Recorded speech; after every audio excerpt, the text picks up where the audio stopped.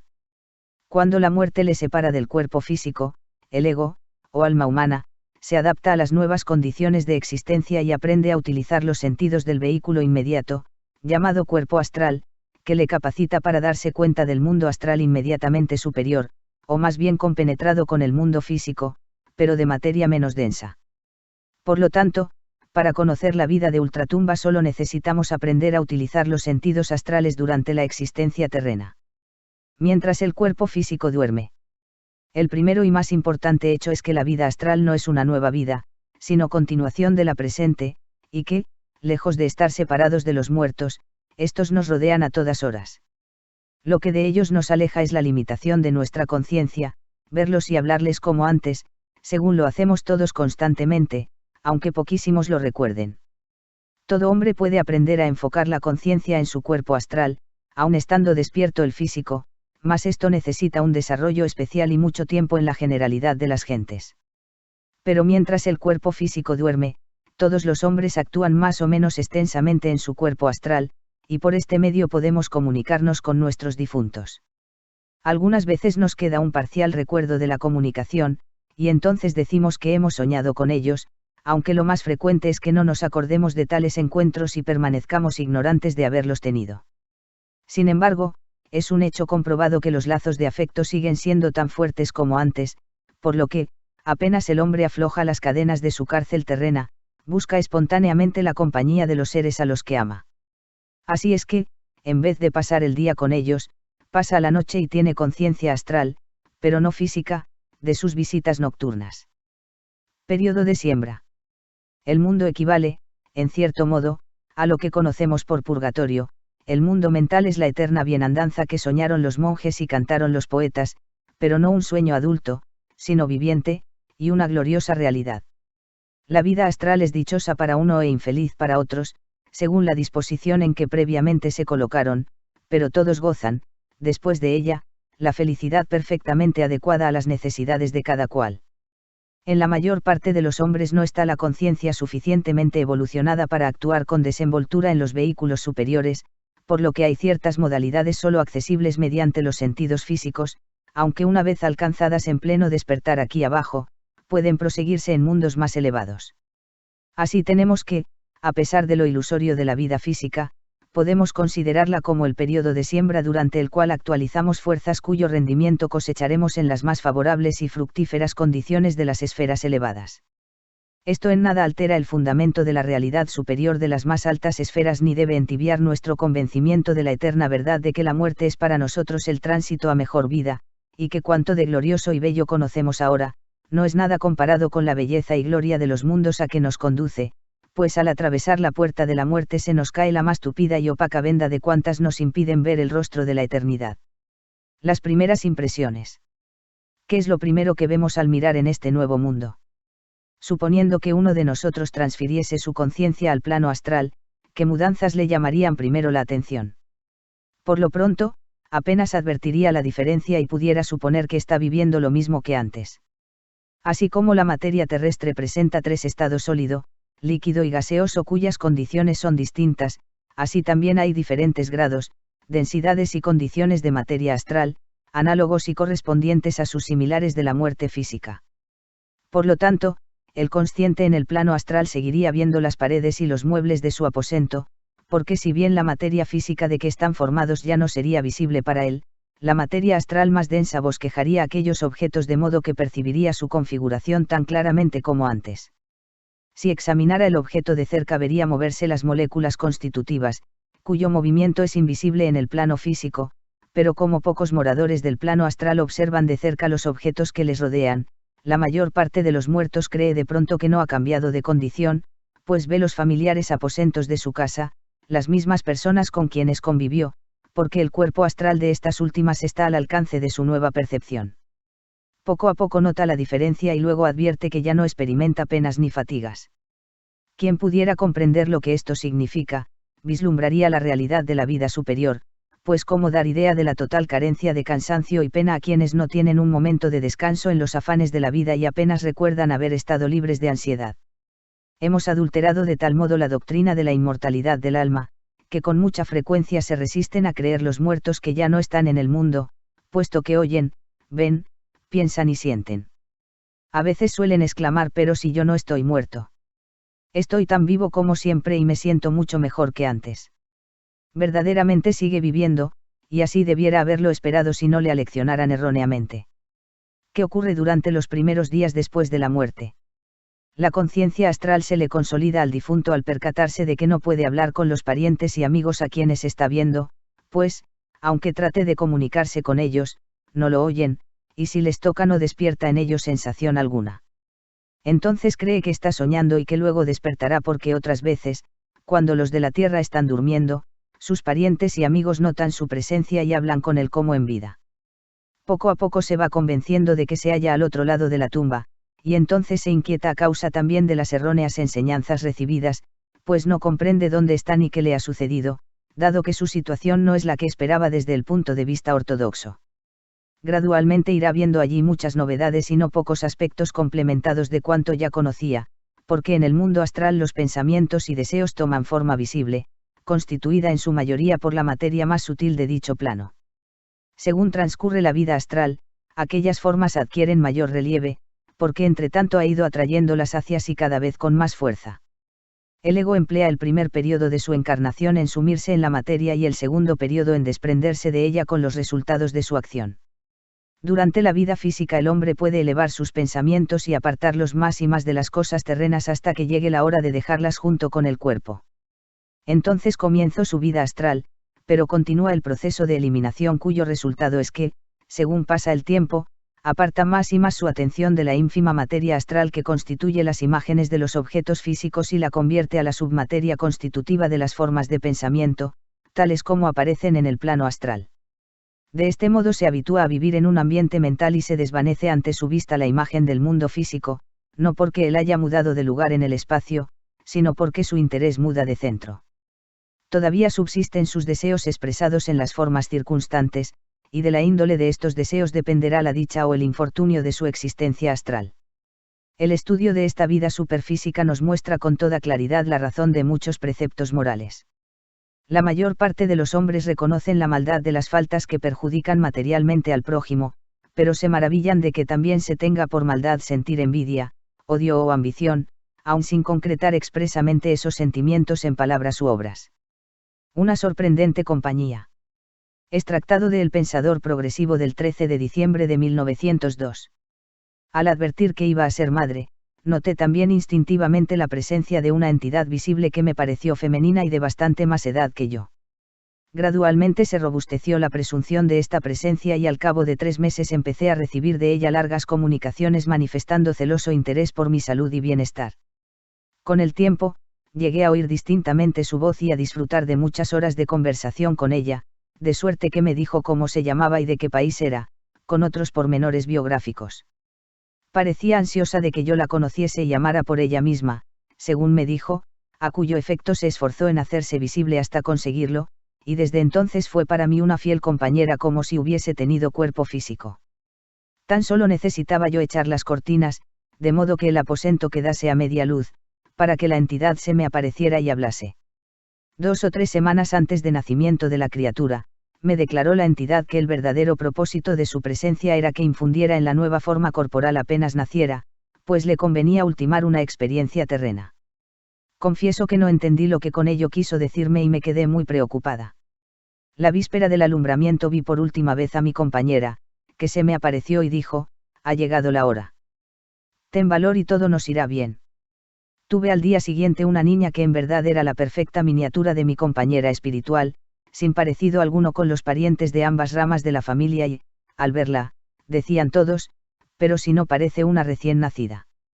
Me sorprendí en extremo al leer años después un libro muy antiguo, la biografía de la mujer cuyo nombre y antecedentes me diera como suyos la entidad amiga, aparte de ciertos pormenores que nadie más conocía. Sin embargo, no dije ni una palabra de cuánto me había pasado, porque era de suponer el juicio de las gentes respecto a lo que afirmara una mujer de tan poca experiencia como yo. Al cumplir mi hija 15 años, pronuncié por primera vez en su presencia el nombre de la entidad amiga y ella se volvió rápidamente hacia mí con aire de sorpresa, diciéndome: «Mamá, me llamaba papá por ese nombre». Yo le respondí: «No, hija, nunca te hemos llamado así». Ella replicó: «Pues yo estoy segura de que alguien, en alguna parte, me llamó por ese nombre». Añadiré que el carácter de mi hija es muy semejante al histórico carácter de la mujer cuyo espíritu dijo que se infundiría en la nueva forma. La protección de los muertos. El testimonio de un tal Dr. Neil, transcrito en Protectores Invisibles, de Ladbeater, refiere que, poco después de haber enviudado, estaba de visita con sus hijos, todavía pequeños, en una casa de campo cuyos bajos tenían largos y oscuros corredores por donde los niños jugaban gozosamente al escondite. Pero cuando más seguros se creían, toparon con unos escalones frente a los cuales se les apareció su madre diciéndoles que volvieran atrás, como así lo hicieron. Posteriores pesquisas denotaron que los escalones daban a un pozo descubierto, en donde los desprevenidos muchachos hubieran caído de no evitarlo el maternal aviso. En este caso parece indudable que la misma madre celaba a sus hijos desde el plano astral y que el ardentísimo deseo de avisarles del peligro le dio bastante poder para manifestarse, visible y auditivamente, por un momento, o también para infundir en la mente de los niños la idea de que la veían y oían. Asimismo, es posible que el protector no fuera la misma madre y tomase la apariencia de ésta con objeto de alarmar a los niños, pero lo más lógicamente probable es atribuir el fenómeno a la acción del siempre vigilante amor maternal, no debilitado por la muerte. ¿Cómo actuar ante una aparición? Según eminentes especialistas, los venidos del otro mundo se quejan de la manera con que los acoge la generalidad de las gentes.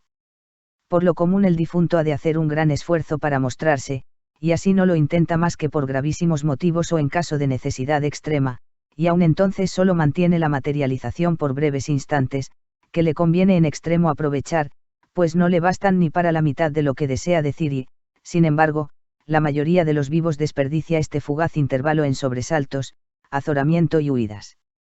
Pongámonos en el lugar del difunto y veamos qué le sucede cuando procedemos tan egoísta y pusilánimemente. Si una persona atribulada por graves congojas en el plano físico viene a pedir nuestro auxilio, lo menos que por ella hacemos es oír sus cuitas.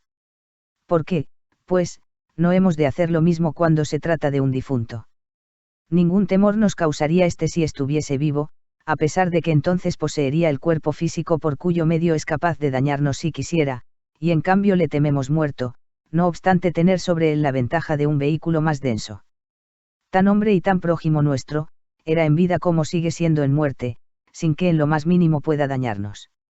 ¿Por qué, entonces, la actitud de receloso temor que respecto a los fantasmas observa la generalidad de la gente?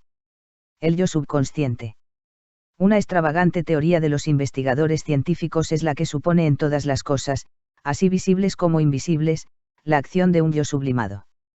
El doctor Alfredo Rasallo Ayace critica aceradamente esta teoría y dice: el yo subconsciente, con su rico acopio de conocimientos, que nadie sabe cómo allegó, con su carácter distinto, su moralidad inferior y sus constantes contradicciones, es tan especulativo y puramente teórico como el espíritu de un difunto o cualquier otro espíritu. Por lo tanto, calificar de científica la hipótesis del yo subconsciente y de anticientífica la del espíritu es tergiversar la cuestión. El fuego no quema.